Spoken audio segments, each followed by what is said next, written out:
Listen, we all know RuneScape is a really long game. You have to put in an incredible amount of time to get anywhere in this game.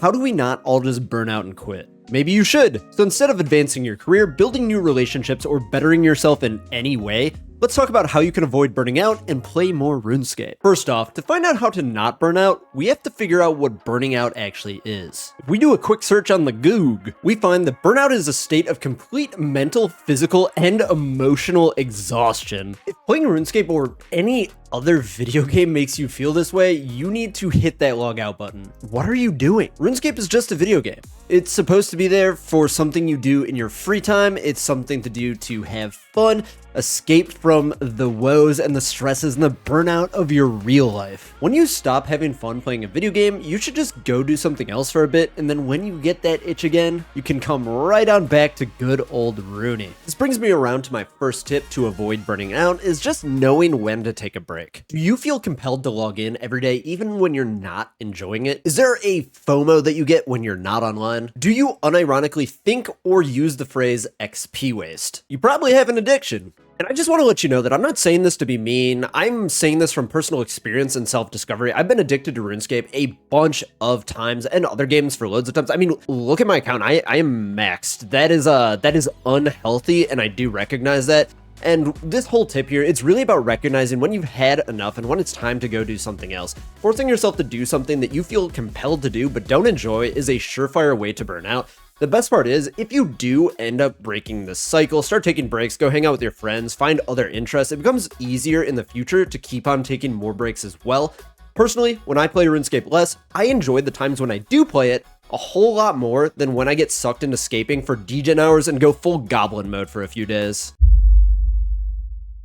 Oh man, Sunday Scary's starting to kick in here. Your HR department wants you to fill out all these different goal setting things that you're gonna do once and then ignore all the incoming emails that tell you to update them. All jokes about my boring corporate life aside, goal setting is extremely important for not burning out in old school RuneScape. This way you can stay on track, you're gonna be working towards a concrete thing instead of just aimlessly doing miscellaneous tasks around Gielinor. Alright, back to some corporate bullshit. My apologies to those who I'm giving some workplace PTSD here. I'm gonna be going over the smart system of goal setting. I know it's like kind of cheesy and all of that, but I do think it's a really good model to base your goals off of. First, we want our goals to be specific. For this example, we are going to be using getting your maxcape or maxing your RuneScape account as an overarching goal, and then a specific goal that would be working towards that goal. Let's just say getting 99 Slayer. Next, we want this to be something measurable. To get 99 Slayer, you need slightly over 13 million Slayer experience. This goal needs to be achievable. Sometimes when we set a goal that is too big, it's just not like mentally achievable. That's why I didn't set just maxing as our goal for this. We set a smaller goal for Slayer because maxing is just so huge that if you set that as your goal, you're going to burn out probably even faster just because it is such a massive grind. Slayer itself is one of the slowest skills to max out. I think a reasonable XP rate is around 50,000 experience per hour after level 80, so you have about 11 million experience left after 80, which equates to 220 hours. Yes, you can do this faster. You can get like roughly 120,000+ experience an hour at Smoke Devils, but you're not just doing Smoke Devils the whole time, so I thought this was a decent average that a normal-ish player could get. And finally, we want this to be relevant to our larger goals. We already stated this earlier, but Slayer is one piece of a larger puzzle, which is the max cape. Hey guys, thank you for watching this far into the video so far. Please hit that like button and subscribe to my channel. Those are the two biggest things you can do to help me out grow as a creator.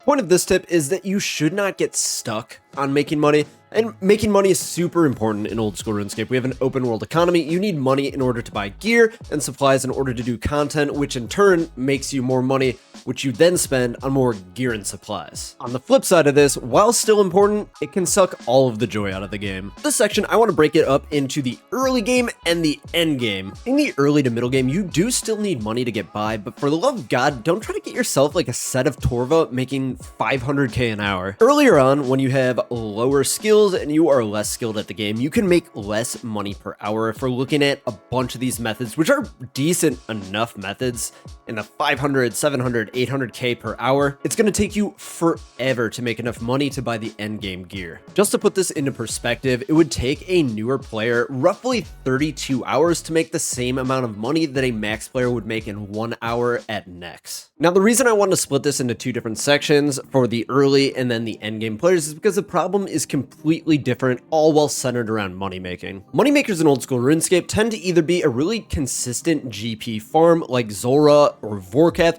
or a complete whale hunt where you're depending on getting a massive drop, but make relatively low amounts until you get that drop. In the end game, pretty much everything is like this. You have all of the raids, Nex, like even God Wars Dungeon, though it's like more of a mid-game thing now, is extremely top heavy with all the drops. Really the only exception that I can think of for a true end game top tier moneymaker is the Coliseum, which no matter what, if you're completing this consistently, you're making at least like 6 to 9 mil an hour. What this means is that it can be a while before you see a drop, and you can go dry. And a lot of people love to talk about being dry, and honestly, not getting a drop for a long time can wear on the psyches of people who are doing the raids, so you really need to find something else that you enjoy about it, instead of boiling down the entire piece of content, the entire like 30-minute raid that you're doing, down into like a quarter second at the end where you see the different colors of lights on the chest. The reason I bring this one up is because I have been dry. I've been very, very dry before, and sometimes you just keep on sending raid after raid after raid, and it just boils down to that little dopamine second at the end. If that chest isn't purple, you got nothing out of the prior 30 minutes. You didn't enjoy the raid because you were just waiting for that little bit at the end. I'm here to tell you it is possible to have fun and not get the drop. It's really just a mindset adjustment. I'm going to bring this back to the goal setting. Find something else within the content that you're running that you want to try to achieve that isn't based on RNG, something that's within your control. For me personally, it's something like, I love teaching new people how to raid. I want to get a faster time, try out some stupid shit I saw in a YouTube video, find a way to improve, get a new strategy with your team, or even, I know this one is novel, have fun with your friends. This is the key to not burning out while doing raids, Nex, or any other like heavily RNG based moneymaker. This way, you are going to be having a good time no matter what. You're going to be having fun. You're going to be able to achieve different things and get that sense of accomplishment, even if the game doesn't give you the loot that you wanted. And if you do happen to see those purple lights at the end, that's just the icing on the cake. I mean, all of these are kind of common sense, but one of the biggest ways to not burn out doing one thing is to not be doing just one thing. I thought it was always crazy when you saw somebody who would just do 199 skill at a time. Like all of their other skills are base 70, but they just do 199, next 99, next 99. I don't know. Personally, I can't stick to one thing for that long. I think that's why I love the Slayer skill so much, is because it constantly switches you up and you go all over the place. I know other people hate Slayer because of that, and maybe for you, you would want a straight shot of skill. But personally, I think this is a major contributor to people getting burnt out. My best advice is to break it into smaller, more digestible chunks. And I don't mean this type of chunk, like literally the exact opposite. If you play that way, like one of those One Chunk Man series, and you're not making a One Chunk Man series, like, more power to you, I guess. I don't know, I kind of feel the same way about this, like as if you just ate the same exact thing every single day.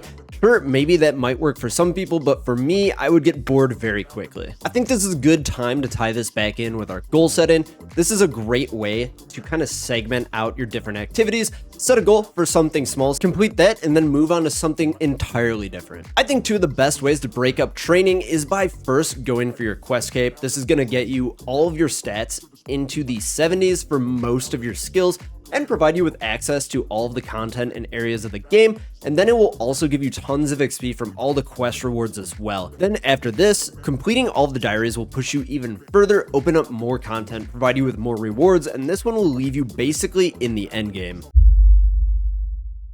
My last word of advice for the video is don't be afraid to try new things. RuneScape's been out for, what is it, like 13 years on the old school side, and then a prior what was it, like 7 years or 8 years of RuneScape before the 2007 update. So we're like looking at like roughly 20 years of constant updates. There's so much out there. I'm sure there's some things that you have yet to engage with, especially if you're like earlier on. There's so much new stuff for you to discover later.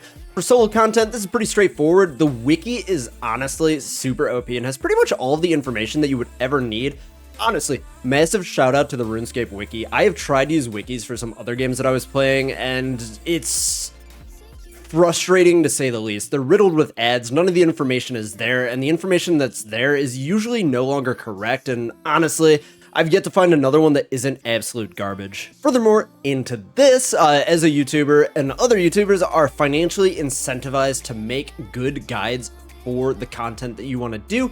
So if you're having trouble with a certain piece of content, I do suggest trying the content before looking at a guide for most things first, just so you kind of know what you're looking at when you watch a guide. Go back, look at a guide, and figure out what you were doing wrong and then correct it. I recommend looking at the date on the guides, as well as older guides like my old Next guide are super outdated. For team content, this can be a lot more daunting. I do understand where you are coming from. I used to be there as well. I would never get in voice with people. I'd be afraid to join teams. What if they're judging me? All of that stuff. You really need to give it a shot. It's some of the most fun content in the game. It makes the most money. I'd suggest looking up some guides on YouTube first, and then once you understand what's going on, I recommend checking out the We Do Raids Discord. They have tons of other people who are looking to learn just like you, mentors who are there and very well versed in teaching morons how to get through this raid, and just other players who want to teach new people as well. Just take the leap. Give it a shot. I promise you that it will be worth it. Nobody's going to judge you, and if they do, if some asshole flames you, that just tells you that they are miserable, and honestly, just add them to your ignore list and go on about your business. They want to be miserable, just let them be so. Anyways, I guess I wasn't expecting this to be so much of a like dad's life lessons type video, but I hope you guys enjoyed it. If you did, like the video, subscribe to the channel, and I will see you in the next one.